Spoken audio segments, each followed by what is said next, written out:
UGC को लेकर चल रहा विवाद तो आपने हर जगह सुन ही लिया होगा कि जो नए नियम आए हैं उस पर लोगों को क्या आपत्ति है, खासकर सवर्ण को उस पर क्या आपत्ति है। वो अपनी आपत्तियां जो है वो जाहिर भी कर चुके हैं। लेकिन यह जो खबर है यह सिर्फ यूजीसी के नए नियमों की नहीं है, यह उस लंबी दर्दनाक प्रक्रिया की कहानी है जिसमें देश के कुछ सबसे प्रतिष्ठित शिक्षण संस्थानों के भीतर छिपे जातिगत तनाव, छात्रों की मानसिक टूटन और संस्थागत प्रतिक्रिया की सीमाएं बार बार सामने आई। समता विनियम 2026 यानी कि यूजीसी का वह नया कानून जिसको लेकर इतनी आपत्ति दर्ज की जा रही है, इतना विरोध हो रहा है, अचानक ही नहीं आया।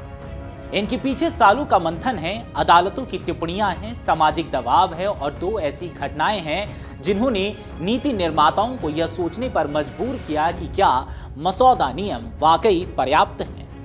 इन दो घटनाओं के नाम हैं रोहित वेमुला और डॉक्टर पायल तडवी केस। इन दोनों ही केस को इस वीडियो में हम समझेंगे। शुरुआत करते हैं केस स्टडी 1 के साथ, जो कि है रोहित वेमुला। कैंपस विवाद से एक जो बहस है वो शुरू हुआ और राष्ट्रीय बहस का मुद्दा बन गया। दरअसल कहानी शुरू होती है 17 जनवरी 2016 से।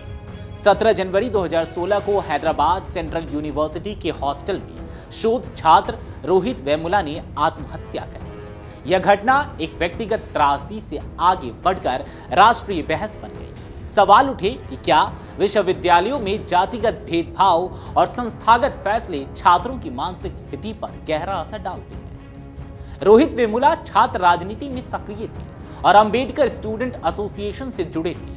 2015 में कैंपस में एक विवाद हुआ जिसमें आरोप लगा कि रोहित और उनके कुछ साथियों ने एबीवीपी के एक सदस्य के साथ मारपीट की। इस मामले के बाद विश्वविद्यालय प्रशासन ने अनुशासनात्मक कार्रवाई की और रोहित सहित कुछ छात्रों को हॉस्टल से बाहर कर दिया गया। इस फैसले के बाद रोहित और उनके साथियों को कैंपस सुविधाओं से काफी हद तक अलग कर दिया गया। समर्थकों का कहना था कि यह कार्रवाई असंतुलित और मानसिक रूप से दबाव बनाने वाली थी, जबकि विश्वविद्यालय प्रशासन ने इसे अनुशासन से जुड़ा हुआ मामला बताया।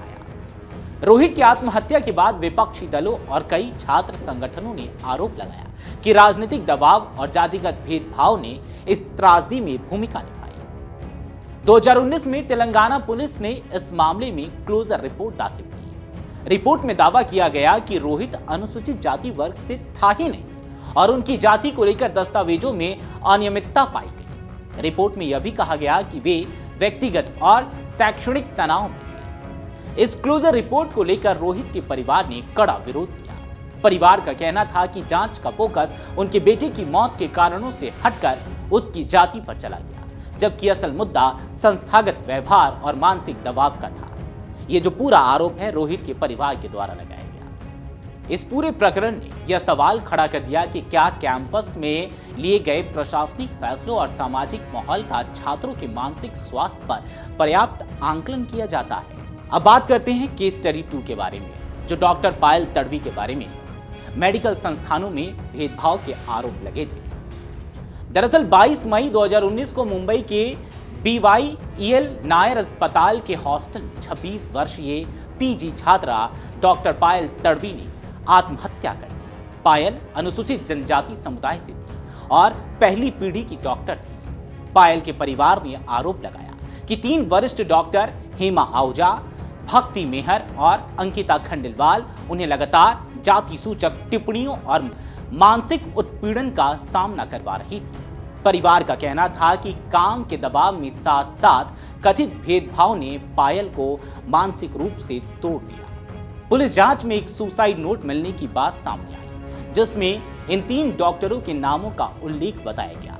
इसके बाद रैगिंग और अनुसूचित जाति और जनजाति अत्याचार निवारण कानून के तहत मामला दर्ज किया गया। तीनों डॉक्टरों को गिरफ्तार किया गया और अस्पताल प्रशासन ने उन्हें निलंबित कर दिया। यह मामला सिर्फ एक व्यक्तिगत केस नहीं रहा, इसने मेडिकल कॉलेजों और अस्पतालों में काम के माहौल, पदानुक्रम यानी कि हायरार्की और संभावित भेदभाव को लेकर देश भर में बहस को जन्म दिया।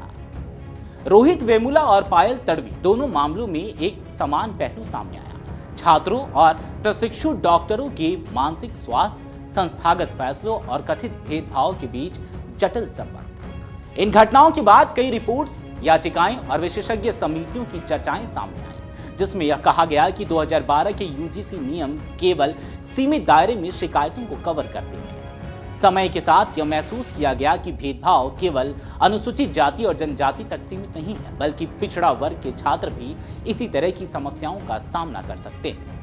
इसी पृष्ठभूमि में यूजीसी ने नियमों की समीक्षा शुरू की और समता विनियम 2026 का मसौदा तैयार किया। उद्देश्य था शिकायत तंत्र को व्यापक बनाना, परिभाषाओं को अपडेट करना और कैंपस में समानता से जुड़े मामलों को अधिक संरक्षित तरीके से संबोधित करना। आज ही सुप्रीम कोर्ट ने नए नियमों पर अस्थायी रोक लगाते हुए कहा कि भेदभाव की परिभाषा और भाषा को और स्पष्ट तथा संतुलित करने की जरूरत है। अदालत ने यह भी कहा कि यह देखा जाना चाहिए कि नए नियम संविधान के समानता के अधिकार के अनुरूप है या नहीं। फिलहाल 2012 के पुराने नियम लागू रहेंगे। रोहित वेमुला और डॉक्टर पायल तड़वी के मामले अलग अलग संस्थानों से जुड़े थे, लेकिन दोनों ने यह दिखाया कि उच्च शिक्षा संस्थानों में सामाजिक, प्रशासनिक और मानसिक स्वास्थ्य से जुड़े मुद्दे कितने जटिल हो सकते हैं। समता विनियम 2026 इन्हीं जटिलताओं की पृष्ठभूमि में सामने आया।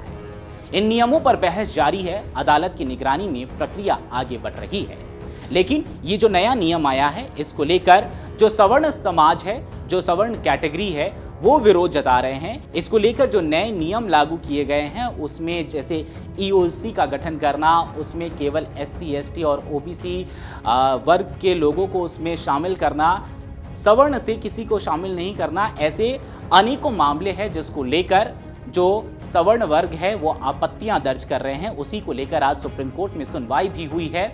लेकिन हमने इस वीडियो में आपको बताया कि आखिर ये जो यूजीसी के जो नियम है, ये आखिर आए कहां से, इसकी पृष्ठभूमि क्या है। इसकी पृष्ठभूमि यही दोनों केस है।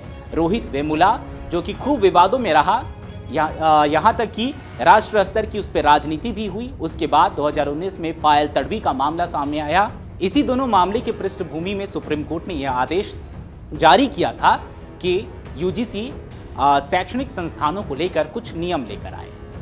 अब उस नियम में संशोधन किया गया, वो उसमें कुछ नए नियम जोड़े गए हैं। इसी को लेकर पूरा विवाद हो रहा है।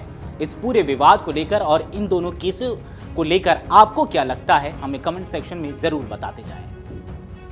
अगर आप ये वीडियो YouTube पर देख रहे हैं तो हमारे चैनल को सब्सक्राइब कर बेल आइकन दबाएं और Facebook पर देख रहे हैं तो हमारे पेज को लाइक करें।